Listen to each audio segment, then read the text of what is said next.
Halo semua, Assalamualaikum warahmatullahi wabarakatuh.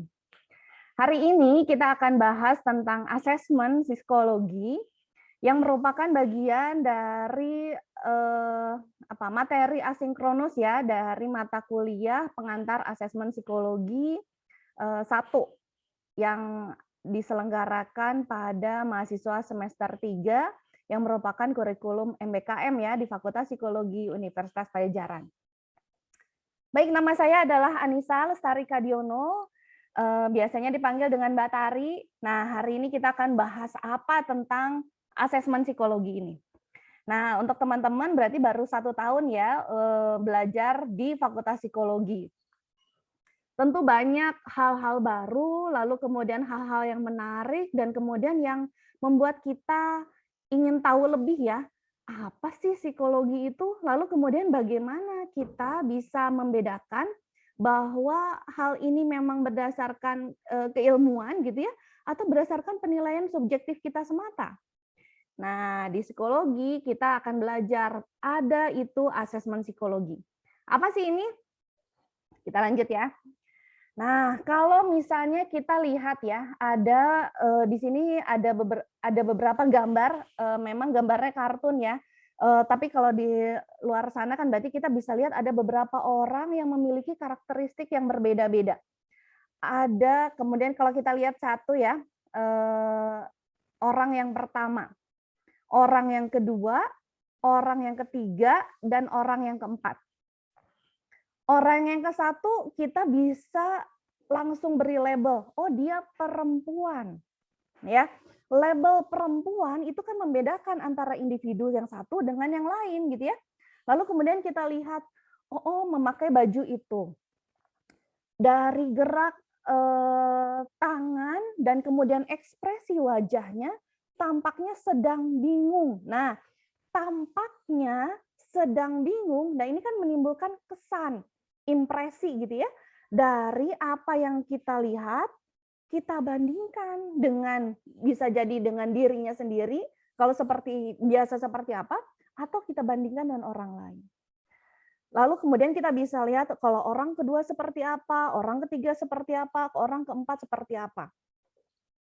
Nah, sebagaimana yang kita tahu, psikologi itu adalah ilmu yang mempelajari tentang perilaku dan set mental ya yang berada di belakangnya. Jadi faktor-faktor apa sih yang membuat bahwa suatu perilaku itu berbeda dari satu orang ke orang yang lain, dari satu kondisi ke kondisi yang lain gitu ya. Jadi memang berbeda-beda. Nah, kalau kita kemudian spesifikkan nih ke orang yang kedua, itu laki-laki, tapi terus seperti apa laki-lakinya gitu ya. Jadi kan kemudian kita akan bahas lebih lanjut sesuai dengan tujuan. Apakah kemudian kita perlu tahu motivasinya? Apakah kemudian kita perlu tahu apa sih pandangannya mengenai sesuatu hal misalnya gitu ya? Apa kita perlu tahu kecerdasannya? Apa kita perlu tahu sikap kerjanya misalnya gitu ya, yang membedakan dari dia dan yang lain, kualifikasinya apa, bisanya apa gitu ya. Nah, sehingga itulah yang dinamakan dengan asesmen psikologi. Jadi kita bisa menggunakan beberapa tools ya, beberapa baterai tes, beberapa metode untuk kemudian mengetahui aspek-aspek atau fungsi-fungsi psikologi yang dimiliki oleh orang tersebut itu lebih jauh. Apakah yang tadi yang saya sebutkan ya, mau kecerdasannya, mau kepribadiannya, mau bagaimana pandangannya terhadap dunia, jadi maksudnya persepsi ya, atau ciri khasnya, atau sikap kerjanya dan lain-lain. Nah, jadi hal yang kemudian kita juga perlu tahu, jadi apa itu orang? Apa sih individu itu? Jadi the main question is what is the person? Lalu kemudian berikutnya what is assessment gitu ya. Jadi kita harus ada pembatasan, lalu kemudian harus ada hal yang dilakukan secara jelas, lalu kemudian tentunya ada dasarnya ya, untuk kemudian kita mendefinisikan orang tersebut. Karena suatu individu, seseorang yang kemudian kita dapat katakan, "Oh iya dia Homo sapiens," misalnya gitu ya, ya betul. Tapi apakah ia dapat membedakan individu yang satu dengan individu yang lain? Karena fungsi dari, psikologi itu sendiri, itu akhirnya adalah bagaimana kita dapat, membedakan ya, keunikan individu seperti apa. Apa sih bedanya individu yang, satu dengan individu yang lain gitu ya. Bagaimana dia berinteraksi dengan orang lain, bagaimana dia beradaptasi dengan lingkungannya, dan bagaimana kemudian dia di dalam habitatnya atau dalam lingkungannya tersebut. Sehingga, yang dinamakan individu atau seseorang itu merupakan kesatuan fungsi, baik itu secara sosial tentu saja karena, individu adalah makhluk sosial, secara psikologis tentu saja, dan satu lagi secara biologis. Jadi memang ada, kesatuan ya antara, fungsi-fungsi, yang kita miliki agar kemudian kita bisa berperilaku tadi gitu ya. Nah, sekarang kita akan bahas lebih lanjut, jadi asesmennya tuh seperti apa sih, Mbak? Kalau kita mau lihat asesmen, kita bisa lihat dari sejarahnya ya, karena perkembangannya tuh ternyata sudah banyak bertahun-tahun yang lalu. Nah ini, saya akan berikan fun fact-nya. Jadi, nggak keseluruhan detail poinnya, nanti teman-teman bisa baca sendiri karena nanti saya akan, berikan juga sumber-sumber yang bisa, dibaca sebagai bahan bacaan ya, pendalaman lebih lanjut. Nah, yang pertama itu adalah di zaman Han, dinasti Han di Cina tahun 206 sebelum Masehi. Nah, di situ diidentifikasinya itu di dalam, Dubois ya. Di situ ternyata untuk menjadi punggawa pemerintahan, pejabat-pejabat istana gitu ya, jadi ada seleksi yang dilakukan secara tertulis. Nah, memang sayangnya saya tidak menemukan lebih lanjut ya, seleksi secara tertulisnya apa nih isinya. Mungkin kalau teman-teman akhirnya ketemu, bisa ya, masukkan di chat, komen gitu ya, "Mbak, saya nemu nih bahwa," sehingga kita bisa, dapat informasi yang lebih banyak dan lebih luas gitu ya tentang ini. Namun yang saya temukan ya, yang menariknya, bahwa di zaman dinasti Han ini, itu sudah diberlakukan baterai test. Jadi tidak hanya single test untuk kemudian kita mengetahui bagaimana sih si orang tersebut, tapi dilakukan beberapa. Beberapanya apa? Nih yang menarik ya. Yang menariknya, yang pertama itu adalah adanya interview. Kan gampang ya, interview berarti bertanya. Nah, yang menariknya ya, yang ditanyakan adalah, apakah kamu takut? Karena ini adalah untuk, yang dibayangkan ini adalah untuk perang ya. Eee, jadi, pejabat pemerintahan di istana terutama adalah untuk menjaga teritorinya. Jadi agar dia dapat menghadapi musuh gitu ya. Jadi, pertanyaan yang ditanyakan ternyata sudah terstandar. Jadi bisa jadi, yang bertanya mungkin ada beberapa gitu ya, karena pasti banyak ya yang kemudian, harus diseleksi misalnya ya untuk kemudian dipilih, karena kan orangnya pasti, banyak juga. Namun pertanyaannya terstandar. Ini yang membuat bahwa, oh ternyata ada wawancara terstruktur yang sudah mulai diberlakukan, bahkan 206 tahun sebelum Masehi. Pertanyaan adalah, are you afraid gitu ya, terhadap musuh mungkin, terhadap, apa, hal yang kemudian akan mereka lalui mungkin ya, pertanyaan itu. Nah, lalu kemudian yang kedua, ada behavioral observation. Jadi ada observasi perilaku yang bisa dilihat, waktu itu ya, ada sedikit keterangannya, yaitu adalah apakah dia alert dalam melihat sekeliling. Jadi kemudian dia akan, mungkin ada apa ya, waspada gitu ya terhadap lingkungan, lalu kemudian apa ya, ininya juga dongak gitu ya, maksudnya nggak takut, karena kalau gini kan cenderung takut ya. Nah, walaupun sederhana, tapi itu mulai menandakan adanya teknik dalam melakukan observasi yang secara terstandar juga.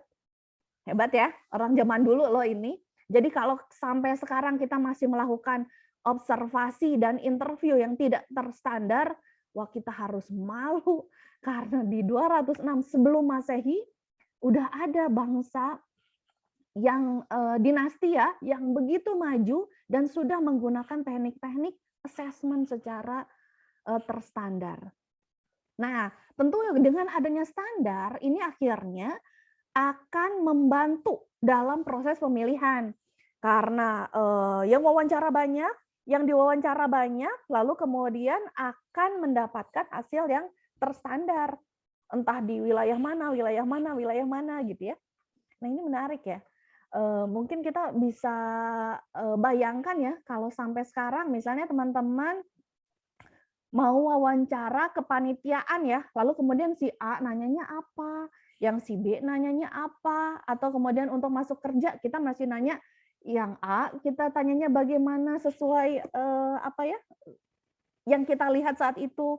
Kalau ada si B kita nanya seperti itu. Waduh, apalagi kalau masih nanyanya apakah kamu takut misalnya gitu ya, lalu kemudian kamu berani nggak ditempatkan di kota ini misalnya gitu. Aduh, kalau masih pertanyaannya tersandar dan hanya itu, wah kita masih kalah jauh ya. Karena di zaman kuno gitu ya, itu sudah terstandar. Nah, teknik-teknik yang disatukan yang membentuk baterai tes, berarti di sini kan ada tes tertulis ya, ada observasi, ada wawancara, yang kemudian diramu, kemudian dilakukan evaluasi untuk menghasilkan keputusan, itu menandakan tonggak sejarah asesmen psikologi pertama yang ada di dunia ini. Menarik ya? Nah, berikutnya. Berikutnya Charles Darwin. Siapa sih yang nggak tahu? Ya nggak? Ini tahun 1859 yang bukunya yang terkenal The Origin of Species. Nah, sebetulnya bukan karena oh berarti nenek moyang kita monyet gitu. Bukan itunya ya. Tapi di situ menandakan bahwa ternyata ada perbedaan yang bersifat individual yang kemudian dapat membedakan satu orang ke orang yang lain. Nah, ini yang menandakan pertama tentang individual differences dan kemudian akhirnya mulai ya berkembang, berarti ada tes-tes yang berkembang untuk kemudian kita mengetahui perbedaan individu itu seperti apa. Baik itu dari sisi kemampuan atau dari sisi kepribadian. Jadi menarik ya, suatu penemuan ternyata bisa berkembang ke arah yang tidak terduga, termasuk yang dilakukan oleh Charles Darwin ini. Nah, lalu kemudian di tahun 1869 oleh Galton. Saya pernah baca ya, ternyata Galton tuh sepupuan loh sama Darwin. Jadi mungkin apa ya? Mungkin kita bisa nanti kalau kita menelaah tokoh ya, kita bisa belajar pola asuhnya seperti apa ya, lingkungannya seperti apa ya, sehingga sesuatu menghasilkan sesuatu sementara yang lain menghasilkan yang beda lagi gitu ya. Itu kan menarik. Nah, Galton itu mempublikasikan Classification of Men According to Their Natural Gift. Nah, ini menginisiasi scientific study adanya perbedaan individu gitu ya. Kalau Galton kan penelitiannya burung gitu ya, terus kemudian apa hewan-hewan yang lain gitu ya. Namun kemudian itu kan berkembang kalau hewan aja berbeda-beda, apalagi manusia gitu ya.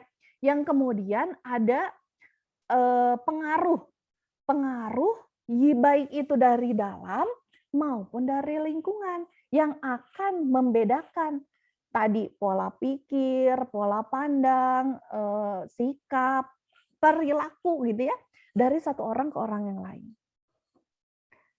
Nah, lalu kemudian ini yang dianggap sebagai bapak psikologi pertama tahun 1879. Jadi 10 tahun setelah Galton.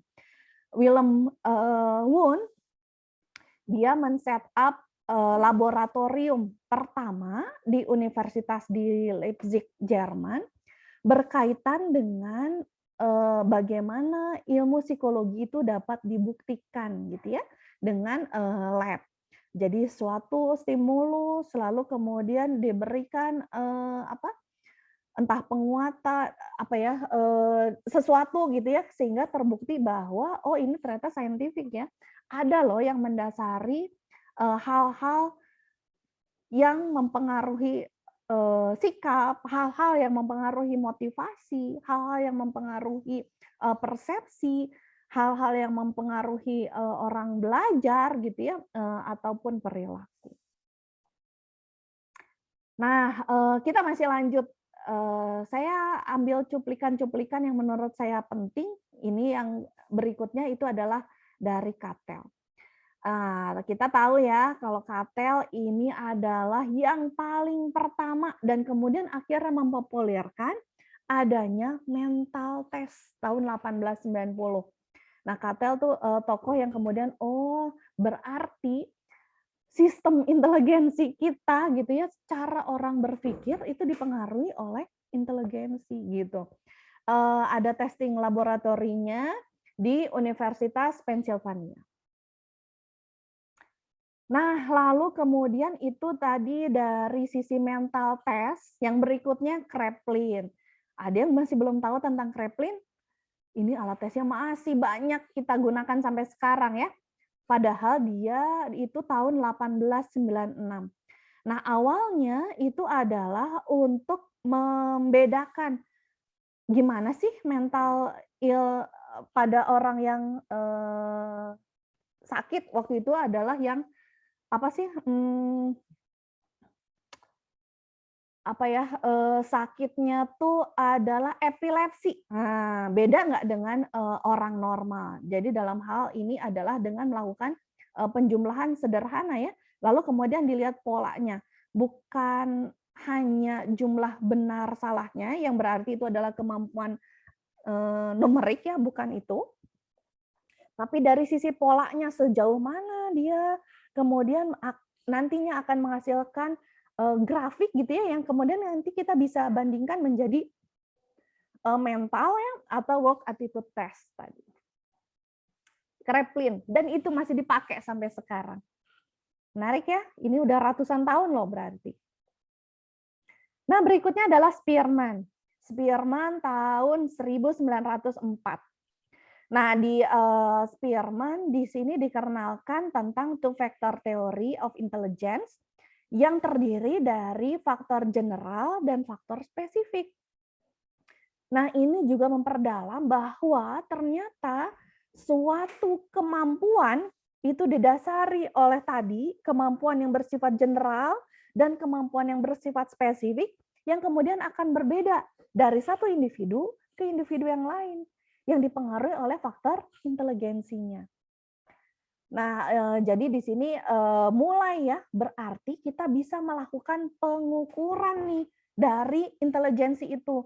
Jadi statistik mulai digunakan, lalu kemudian mulai ada kuantifikasi untuk kemudian kita akhirnya bisa menilai tidak hanya oh dia kayaknya pintar gitu ya, oh dia kayaknya tidak pintar, dia tampaknya bodoh gitu ya.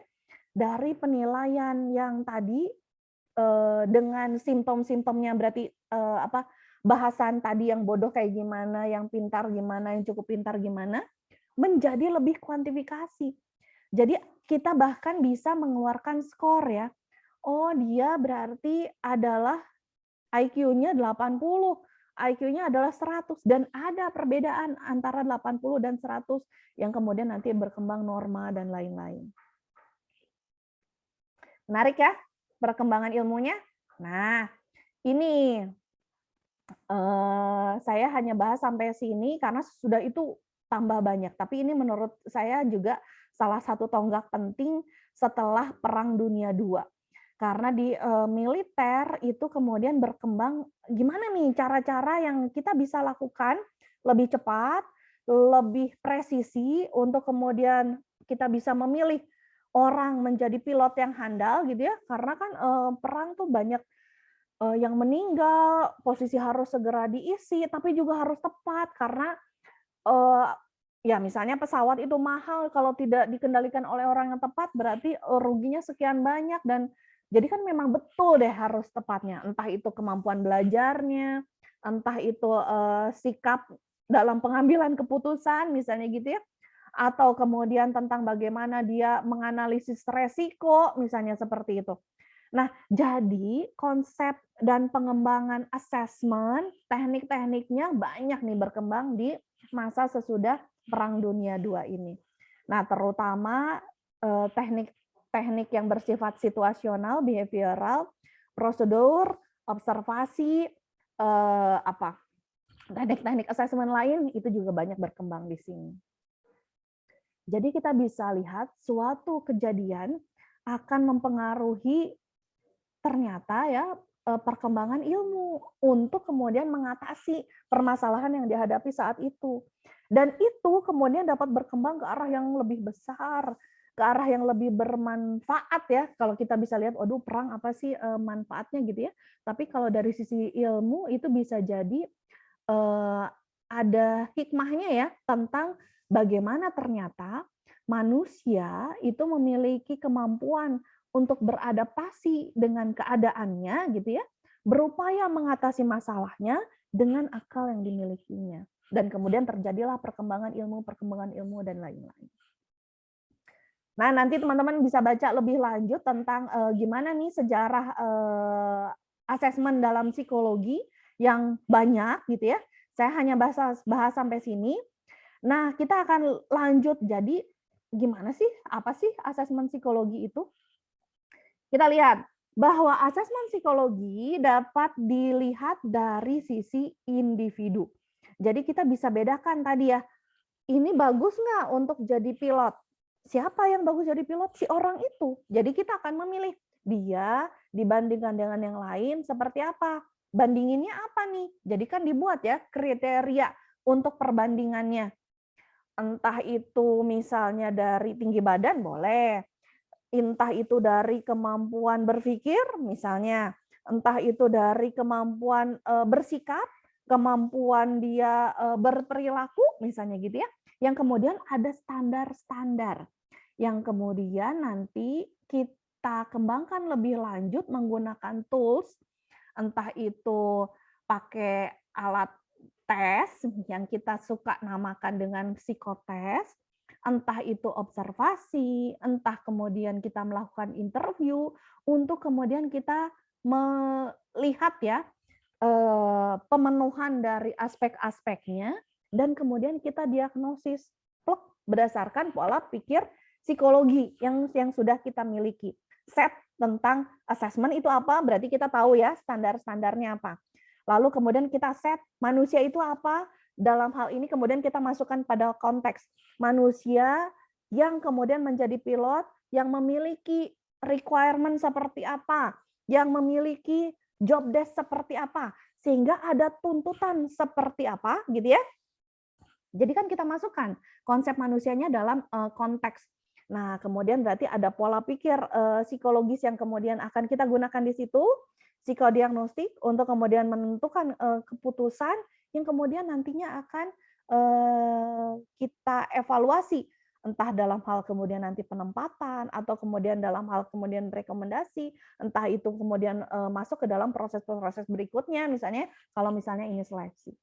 Jadi bisa dilakukan dari level individu.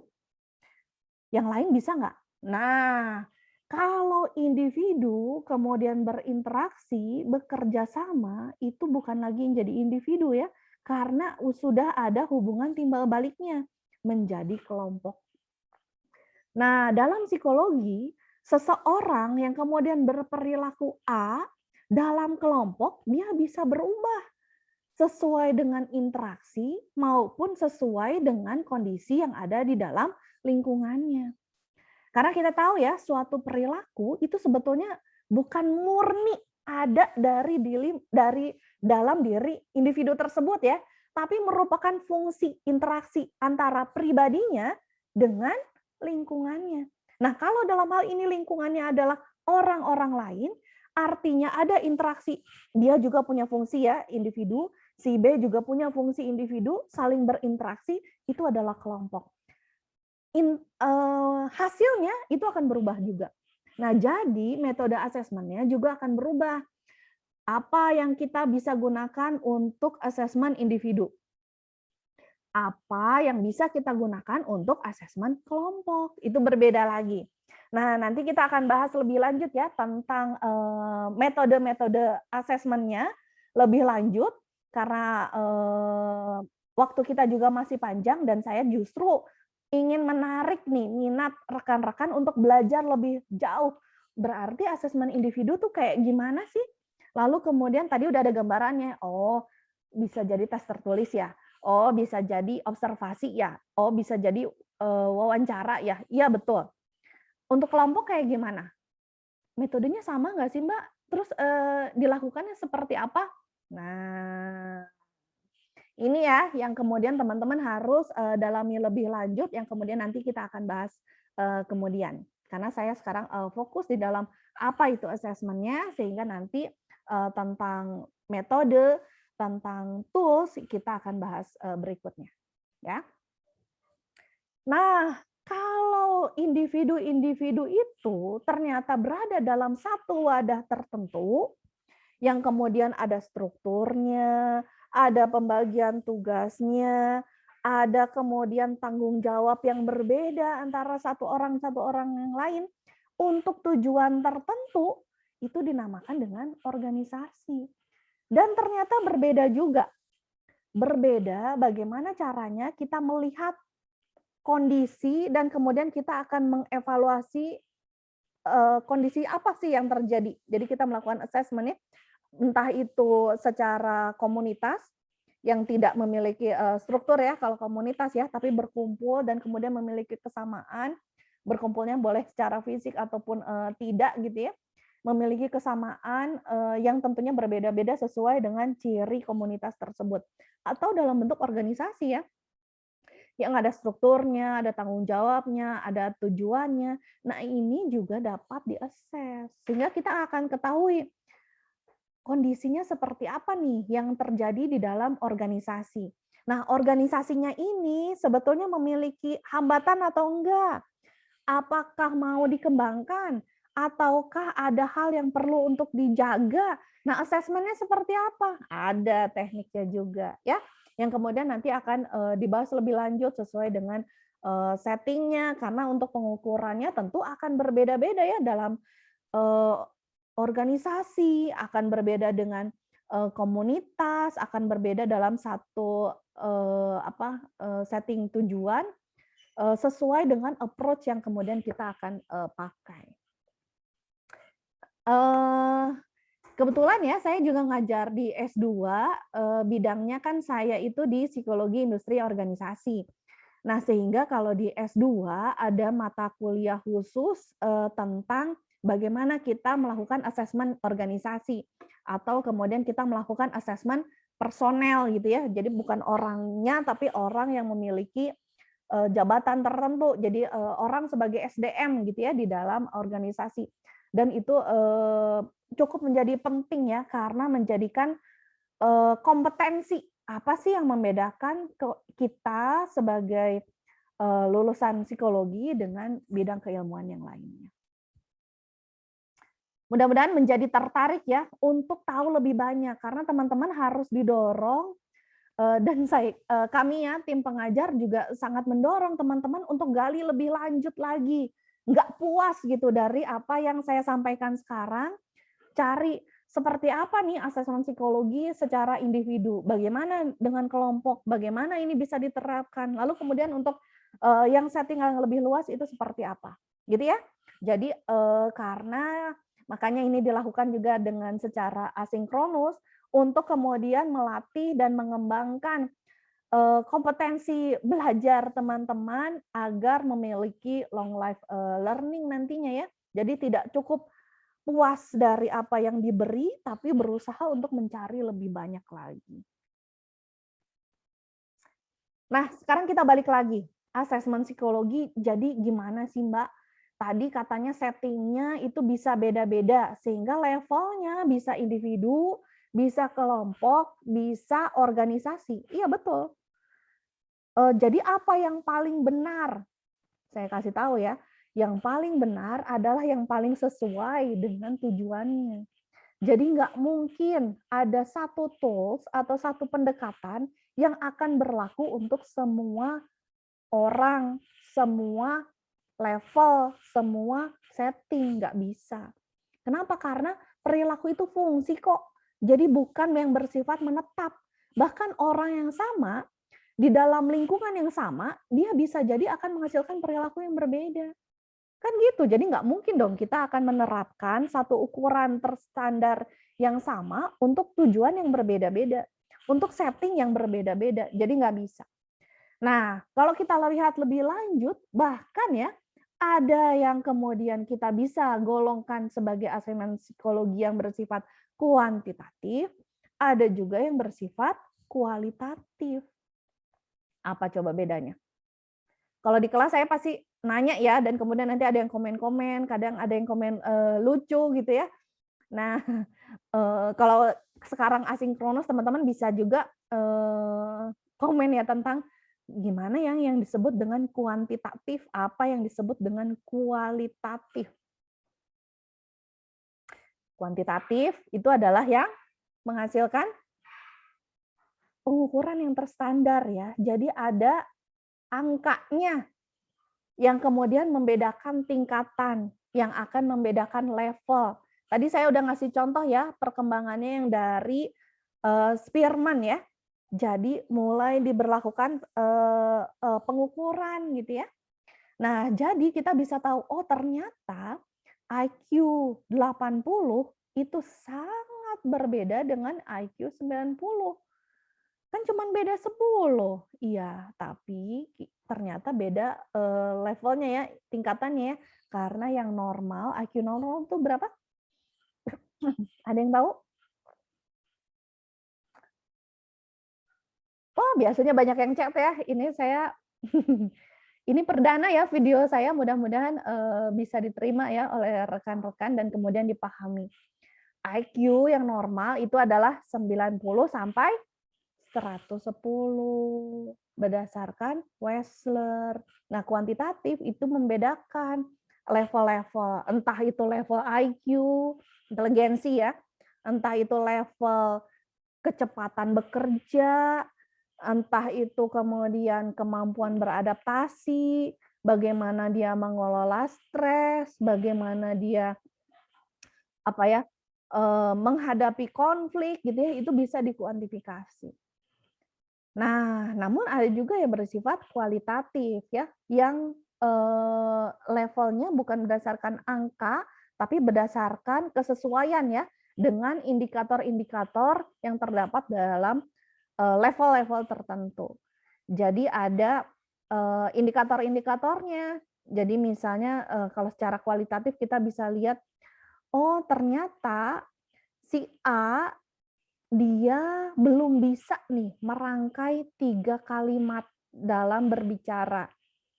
Dia masih harus mendapatkan apa yang dia minta dengan segera. Nah, dia mengidentifikasi ibunya misalnya sebagai dirinya, sehingga nggak boleh ada orang yang main dengan ibunya, misalnya gitu. Nah, kesesuaian simptom itu kemudian nanti kita akan masukkan ke dalam indikator-indikator sehingga kita bisa tahu berarti tahap perkembangannya apa, gitu. Itu contoh ya kalau dari sisi perkembangan. Dari sisi sosial bisa beda, dari sisi pendidikan bisa beda, dari sisi apalagi industri organisasinya itu sangat berbeda juga. Nah, intinya itu adalah tadi bagaimana kemudian kita bisa menggambarkan kesesuaian simptom ya terhadap set pola pikir psikodiagnostik yang kita sudah punya tadi.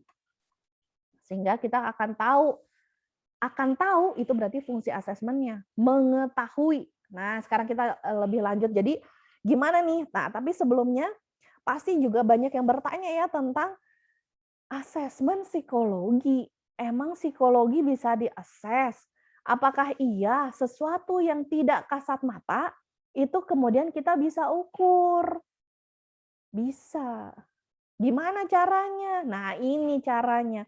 Caranya tadi dengan menetapkan pola pikir diagnostik berbasis psikologi yang dinamakan dengan psikodiagnostik terlebih dahulu, yang kemudian kita bisa gunakan tools ya, observasi, interview, alat-alat tes atau psikotes gitu ya, yang kemudian kita proses untuk kemudian menghasilkan suatu justifikasi terhadap suatu kondisi, pengambilan keputusan, perkembangan teori, dan lain-lain. Sekarang kalau kita lihat, emangnya oke lah kalau kecepatan kerja ya itu bisa terlihat. Tapi kalau kepribadian gimana? Kepribadian juga sama. Karena kepribadian sebetulnya kan kita akan bisa lihat dari apa yang dia tampilkan. Ya kan? Impresinya, image-nya, jadi apa yang dia kesankan gitu ya. Lalu kemudian bagaimana dalam hal pengambilan keputusan, lalu kemudian kita akan ngecek. Kita sudah ada asumsi nih yang kemudian dituangkan dalam bentuk hipotesa. Misalnya dia tampaknya adalah orang yang peragu. Nah, mana buktinya? Nah, pembuktiannya yang kemudian menggambarkan ciri-ciri tentang peragu tadi, entah dalam bentuk perilaku, entah dalam bentuk bagaimana dia menangani suatu situasi, bagaimana dia berinteraksi dengan orang, misalnya gitu ya. Ini akan membentuk pola. Oh, dia itu ternyata selalu mengamati terlebih dahulu sebelum akhirnya dia bisa berbicara dengan orang lain. Dia tuh butuh waktu untuk mengenali lingkungan, mengenali aturan, karena dia tuh nggak mau salah, misalnya gitu. Pola itu kemudian kan akan membentuk ya, dan kemudian kita bisa kelompokkan sebagai karakter-karakter yang kemudian akan mengarahkan dia nih untuk bagaimana dia berinteraksi dengan lingkungannya, bagaimana dia berinteraksi dengan orang lain, sehingga kemudian kita dapat menggambarkan kepribadiannya. Kita gambarkan kepribadiannya dalam menghadapi masalah, kita gambarkan kepribadiannya saat ada stres datang gitu ya. Kita gambarkan kepribadiannya bila dia bekerja gitu ya, atau kemudian bila dia berada dalam situasi yang baru dan lain-lain. Nah, itu dinamakan dengan dinamika kepribadian. Nah, jadi banyak ya yang kemudian bisa kita tetapkan sebagai standar asesmen tadi.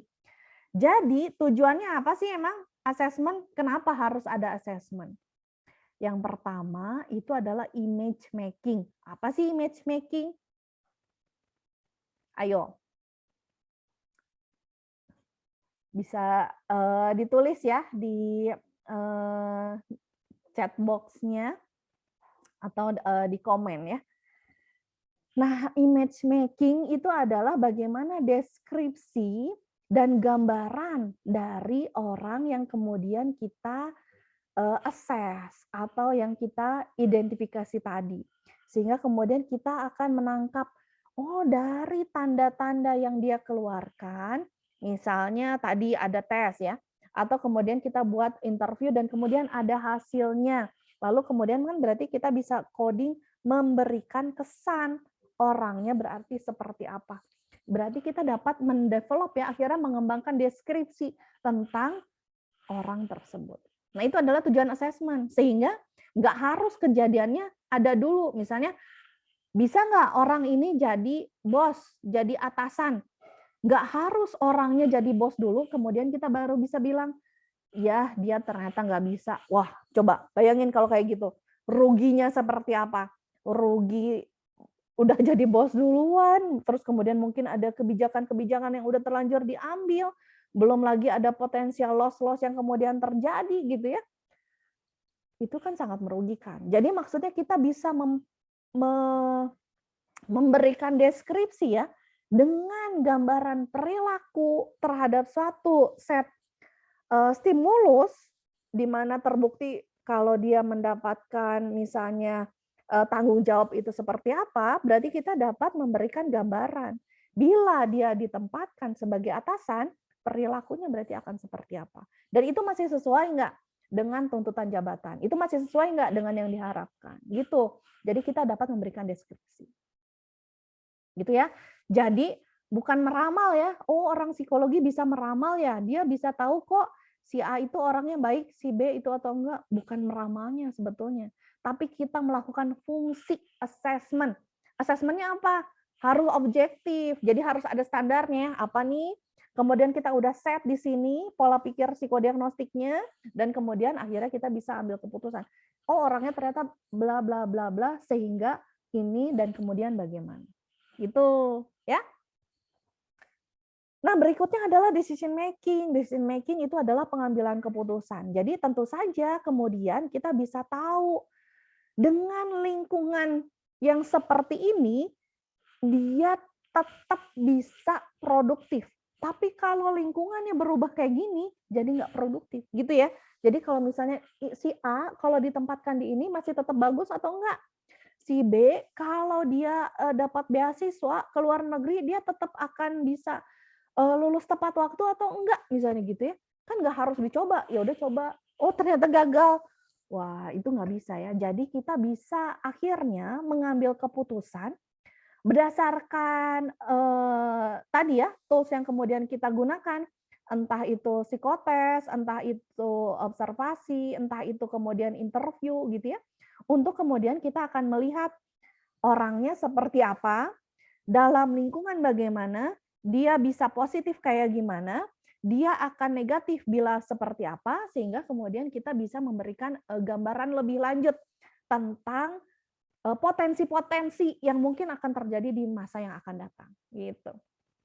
Sehingga sekarang sudah lumrah ya bahwa misalnya mau ada seleksi beasiswa, tidak hanya dilihat IPK-nya bagus atau enggak, lulus tepat waktu atau enggak, berarti bisa dapat atau enggak, enggak cuman itu, tapi kita akan kenali pattern perilakunya seperti apa, sehingga kalau ditempatkan dalam lingkungan yang berbeda, dia akan berperilaku seperti apa. Dan akhirnya akan memberikan gambaran tentang potensi kesuksesan, potensi kegagalan, maupun lain-lain. Ya, jadi asesmen psikologi akan sangat bermanfaat untuk kemudian kita melakukan prediksi tadi ya, sehingga kita dapat mengambil pengambilan keputusan yang juga lebih tepat gitu. Nah, ini adalah yang ketiga. Yang ketiga itu adalah teori building. Nah, tentu saja kemudian kita akan bisa mengemukakan hipotesa. Dia adalah orang yang pemalu, misalnya gitu ya. Pemalunya berarti seperti apa? Apakah akan menghambat dia untuk berkembang, misalnya? Apakah akan menghambat dia untuk berprofesi sebagai sales, misalnya gitu ya? Nah, itu kemudian dikelompokkan ya penemuan-penemuan yang sudah ada sehingga kemudian misalnya kita bisa tahu, oh kalau di perusahaan A sales yang baik adalah yang begini-begini ya, karena kita akan melakukannya bla bla bla. Misalnya kayak gitu ya, itu adalah pola pembelajaran. Tapi kalau dari sisi keilmuan kita bisa mengembangkan yang lebih lanjut sehingga ada perkembangan ya untuk kemudian nanti membuat tools yang baru atau metode yang baru ataupun kemudian adanya klasifikasi yang tepat sesuai dengan setting yang berbeda-beda tadi. Entah misalnya sama-sama di bidang industri nih, organisasi, tapi kemudian oh yang level manajerial sebetulnya pentingnya ini kok karena skill yang dibutuhkannya ini. Kalau untuk staff pentingnya ini sih karena yang dibutuhkannya juga berbeda dan lain-lain gitu. Ya. Jadi harus cari tahu lagi ya tentang ini ya karena ini sangat menarik loh untuk kemudian mengembangkan kompetensi kalian ya sebagai nanti lulusan dari psikologi. Nah, jadi kalau kita lihat dari basicnya assessment of person sehingga kita bisa lihat ya yang pertama dari sisi apprehending. Apprehending itu adalah apa sih yang ditangkap gitu. Kita bisa melihat, walaupun nanti ya dalam pertemuan-pertemuan berikutnya kita akan belajar tentang kesalahan apa yang bisa terjadi nih kalau kita melakukan apprehending ini. Jadi memang ada batasan yang dilakukan seperti apa, sebaiknya bagaimana, yang tidak seperti apa, gitu ya. Tapi pertemuan berikutnya. Jadi ini adalah apa yang ditangkap. Lalu kemudian kita bisa mengorganizing. Jadi gimana satu data kita gabungkan gitu ya dengan data-data yang lain, kemudian membentuk suatu kesimpulan tertentu. Bagaimana komunikasinya?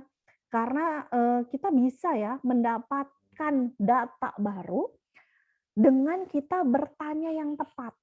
Kita melakukan interview ya, kita akan mendapatkan sudut pandang yang baru, kita dapat mengisi hal-hal yang kosong sesuai dengan psikodiagnostik yang kita sudah miliki tentang berarti anaknya mandiri atau enggak nih. Kemudian kita tanya dari fungsi perkembangannya misalnya gitu ya. Lalu kemudian kita lihat juga dari kemampuannya berinteraksi dengan orang gitu ya. Dan kita sudah tahu nih yang disebut interaksi itu dengan usia segini harusnya kayak gimana gitu ya. Jadi misalnya jadi kita udah punya set pikir psikodiagnostiknya di sini dan kemudian kita tuangkan ke dalam bentuk assessment-nya gitu. Yang bisa dilakukan dalam bentuk komunikasi. Lalu kemudian impresi yang digambarkan tuh kayak gimana ya dia sebetulnya tuh bisa mudah bergaul atau enggak misalnya gitu ya dan lain-lain. Persepsinya, bagaimana kemudian dia memandang lingkungannya, bagaimana kemudian dia akan melihat ya suatu tantangan, bagaimana dia melihat masalah gitu ya dan lain-lain. Atau atribusi koneksi terhadap atau hubungan ya antara satu dengan yang lain, lalu kemudian bagaimana dia menyikapinya dan lain-lain gitu ya. Dan keseluruhannya kemudian kita jadikan data dan kemudian kita gambarkan sebagai orang yang utuh, namanya adalah working image. Jadi ini yang kemudian nanti kita akan gambarkan orangnya berarti seperti apa, lalu kemudian kita sesuaikan dengan tujuan. Karena akhirnya kita punya working image-nya. Keseluruhan yang akan menggambarkan dari orang tersebut. Yang kemudian kita bisa bedakan orang A seperti apa, beda loh dengan orang B. Jadi beda dengan, oh dia laki-laki, itu juga laki-laki. Apa bedanya? Oh dia cerewet, ini juga cerewet. Apa bedanya ya? Jadi bangunlah working image untuk kemudian mengambil data dari keseluruhan fungsi untuk mendapatkan gambaran yang lebih utuh mengenai satu orang yang dapat membedakan individual differences dan kemudian disesuaikan dengan tujuan. Ingat, tujuan ya. Karena tadi tools yang digunakan akan bisa berbeda sesuai dengan tujuan yang berbeda. Lalu kemudian kita juga akan tahu ya batasan karena yang di-assess kan itu adalah person. Nah, person itu tetap harus dijaga well-being-nya ya, yang seperti sudah dibahas di minggu lalu tentang bagaimana kita menerapkan etika dalam melakukan assessment ini. Ya, jadi itu nomor 1. Nih, kita lihat nih, foto. Ini foto beberapa tahun yang lalu, tentu saja kita bisa tahu kenapa ini beberapa tahun yang lalu. Dari mana? Ayo, dari mana? Kalau ada yang bilang, Mbak kayaknya lebih kurus. Iya betul, tapi bukan itu. Tahu saya yang mana tuh? Ada maskernya ya. Kalau zaman sekarang pasti pakai masker. Ini kok nggak ada satupun yang pakai masker. Nah, jadi kan kita membandingkan ya satu data dengan nih pengetahuan kita tentang pandemi. Nah, berarti kita akan membandingkan satu data dengan pengetahuan kita dalam keilmuan psikologi. Nah, itu psikodiagnostik. Ini gampangnya. Kalau saya tanya lebih lanjut, ini saya ada di mana? Ada yang kemudian berusaha lihat, itu tulisannya apa ya? Gitu ya. Tapi kalau yang sudah memiliki pengalaman masa lalu, oh ini adalah, kok kayak ada perahu di atas rumah?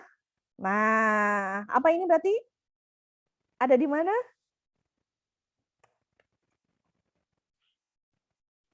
Iya, ada di Aceh ya. Jadi salah satu museum ya peristiwa tsunami. Nah, lalu kemudian saya tanya lebih lanjut, apakah seluruh orang yang ada dalam foto ini adalah keluarga? Coba, gimana? Jawab dong. Caranya gimana? Jadi kan sama ya. jika kita ada menghadapi suatu orang, suatu kelompok, atau suatu organisasi, ada pertanyaan umumnya ya, yang kemudian akan menjadi tujuan. Apakah organisasi ini efektif? Gitu ya. Lalu kemudian kita akan jawab berdasarkan sudut pandang. Tadi keilmuan yang kita pakai, pendekatannya apa, lalu kemudian berarti subjek assessment-nya apa aja. Kan gitu. Lalu kemudian kelompok beda lagi, kalau orang, individu beda lagi, ini gampangnya ya, foto. Apakah orang-orang ini adalah keluarga yang sama? Kita bisa lihat, tahu keluarga dari mana ya? Kalau dia berfoto di depan suatu objek wisata, ya berarti sangat potensial nih ini keluarga. Tapi kita lihat, tapi ada loh orang yang harusnya tahu ya kalau nanti teman-teman akan lihat. Jadi kan kita akan bandingkan data dengan pola pikir nih yang ada di sini. Kalau ini tentang pola pikir pengetahuan kita tentang perilaku individu. Tapi kalau dalam subjeknya psikologi, kemudian kita akan bandingkan satu data dengan kemampuan kita berpikir psikologi, entah itu dari usia perkembangan, dari usia moral, dari bagaimana orang berperilaku, apa itu motivasi, apa itu kemudian stres, apa itu konflik, macam-macam. Jadi satu di kepala, kemudian kita masukkan ke dalam tadi ya, apakah memenuhi indikator yang sehingga kita dapat mengambil keputusan tadi. Oh, ini saya kasih tahu ya. Jadi di sini kita bisa tahu ternyata ada 2 orang yang bukan keluarga. Tahu dari mana? Kita lihat aja dari tampilannya. Karena biasanya kalau wisata kita pakainya kan yang baju yang baju pergi gitu ya, baju wisata gitu ya.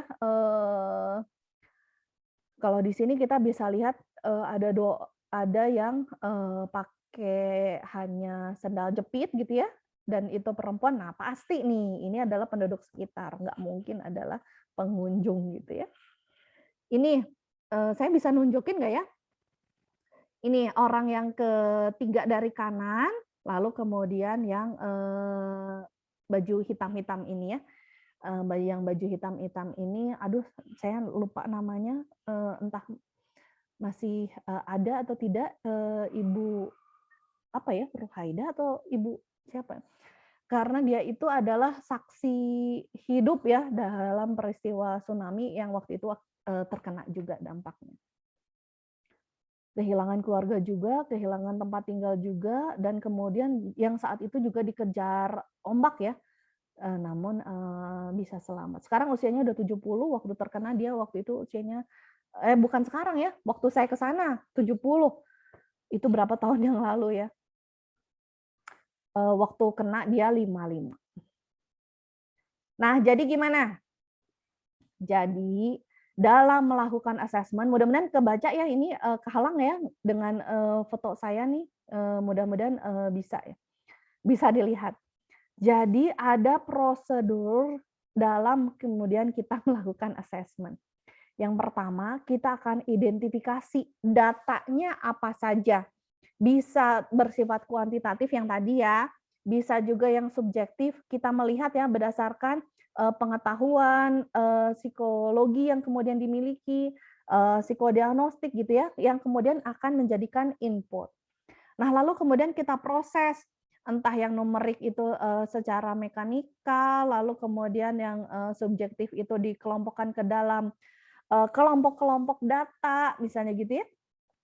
Sehingga kemudian kalau yang kuantitatif itu kemudian kita akan tahu, oh ternyata dia masuk normanya tinggi nih. Norma tinggi itu artinya apa? Oh ternyata dia masuk kategori rendah. Rendah itu artinya adaptasi yang seperti apa gitu ya. Jadi diproses informasinya untuk kemudian menghasilkan output. Output itu berarti ada ini ya, baik itu secara kuantitatif maupun secara kualitatif tadi. Jadi entah itu ada skala yang kemudian kita bisa gambarkan dan akan lebih memudahkan orang untuk menentukan tadi ya perbedaan individu. Oh yang satu lebih tinggi dibanding yang lain. Oh yang satu ini lebih lambat dibanding yang lain, yang lebih baik Nah, itu ya, itu secara kuantitatif. Nah, secara kualitatifnya kemudian kita bisa lihat, oh yang ini sudah mampu melakukan ini, yang ini belum, yang ini lambat, ini yang ini seperti apa gitu ya. Yang kemudian akan menghasilkan informasi-informasi tentang bagaimana dia dalam melakukan sesuatu, perilaku gitu ya, atau aksi tertentu, atau kemudian nanti jabatan atau fungsi tertentu sesuai dengan tadi, tujuan tadi. Nah, jadi tentu saja polanya harus diidentifikasi dengan jelas, standarnya apa, sehingga kita akan melakukan asesmennya kayak gimana. Diproses, evaluasi untuk kemudian nanti akan menghasilkan tujuan yang kayak gimana gitu ya. Sehingga nanti kemudian kita bisa jawab, apa betul nih psikologi itu mampu meramal. Meramalnya bukan dengan bola kristal ya, tapi meramal, iya betul. Meramal dalam arti memprediksi berdasarkan assessment yang kita lakukan. Assessment of person-nya seperti apa? Dengan menggunakan teknologi, dengan menggunakan teknik-teknik, dengan menggunakan metode-metode yang kita sesuaikan dengan pola berpikir psikologis, yang kemudian akan menghasilkan kesimpulan terhadap sesuatu hal sehingga kita dapat memprediksi apa yang akan terjadi bila si A masuk pada lingkungan B, bila si A menduduki jabatan si B dan lain-lain. Sehingga berikutnya gimana nih teman-teman bisa tahu si A itu akan sukses sebagai sales atau tidak gitu ya. Nah, berarti kan kita bisa punya jawaban karena kita bisa melihat suatu pola dan kemudian memprediksi dia di dalam lingkungan yang baru itu berarti seperti apa. Nah, berikutnya berarti setelah saya harap sih teman-teman tahu ya, jadi apa itu asesmen psikologi. Nah, berarti setelah asesmen psikologi ini, kemudian teman-teman akan tergerak untuk mencari tahu. Bisa tadi ya dari sejarahnya apa, berarti apa yang pentingnya. Lalu berikutnya, psikotes berarti kayak gimana? Psikodiagnostik seperti apa? Nah, ini yang harus digali lebih dalam ya untuk teman-teman untuk mendalami tentang bagaimana kita melakukan assessment tadi. Nah, sehingga memang berikutnya saya akan meminta teman-teman untuk melakukan pendalaman ya. Apa berarti bedanya asesmen psikologi, apa bedanya dengan psikodiagnostik, apa bedanya dengan psikotes. Lalu kalau ditanya, Mbak tapi di slide-nya nggak ada, iya dong. Kan kalau gitu mah berarti hanya tinggal memindahkan ya, berarti proses berpikirnya kurang terbentuk nih. Justru jadi teman-teman harus mendengar, memahami apa yang kemudian saya sampaikan, karena saya tadi berulang kali menyebutkan ya, dan kemudian memberikan gambarannya, dan kemudian nanti teman-teman akan dalami, berarti apa nih bedanya, dan penerapannya seperti apa, sehingga kita akan tahu jelas nih sekarang. Psikodiagnostik, psikotes kayak gimana, asesmen seperti apa. Baik, itu adalah yang bisa saya sampaikan dalam kesempatan hari ini. Materi-materi yang saya sampaikan itu berdasarkan pada buku-buku klasik psikologi ya, yang masih menarik ya, karena itu menjadi basic dalam pembelajaran yang mungkin nanti bisa dikembangkan lebih lanjut ya, dengan buku-buku yang terbaru. Ini dari Cohen, dari Marnat, lalu kemudian dari Sandberg. Tentang assessment of person. Baik, demikian dari saya. Mudah-mudahan tidak puas ya, karena harus ditelaah, harus didalami lebih lanjut, sehingga kita bisa ketemu dalam kesempatan yang lain untuk mendalami topik yang lain, dan kemudian belajar lebih dalam apa sih ilmu psikologi itu, gitu ya. Terima kasih untuk semua yang sudah menyaksikan. Tentu saja saya berharap tidak hanya menyaksikan ya, tapi akhirnya terdorong untuk belajar lebih lanjut, dan kemudian akhirnya menguasai kompetensi bagaimana kita meningkatkan keilmuan dan kemudian nantinya bisa menerapkan dan kemudian menyumbangkan ya ilmu kita pada masyarakat. Baik, terima kasih untuk hari ini. Kita akan ketemu di lain kesempatan. Mudah-mudahan videonya ini jelas ya, karena ini video perdana saya ya. Jadi masih banyak hal kekurangan sana sini di kesempatan berikutnya nanti akan kita perbaiki. Bila ada masukan gimana cara ini bisa lebih interaktif, bisa lebih baik, bisa ditulis ya di chat sehingga saya dan kemudian tim pengajar mata kuliah pengantar asesmen psikologi di level sarjana ya di Fakultas Psikologi Universitas Pajajaran akan kemudian meningkatkan kualitas dan kemudian memperbaikinya untuk pengembangan lebih lanjut. Terima kasih semua. Assalamualaikum warahmatullahi wabarakatuh. Salam sehat.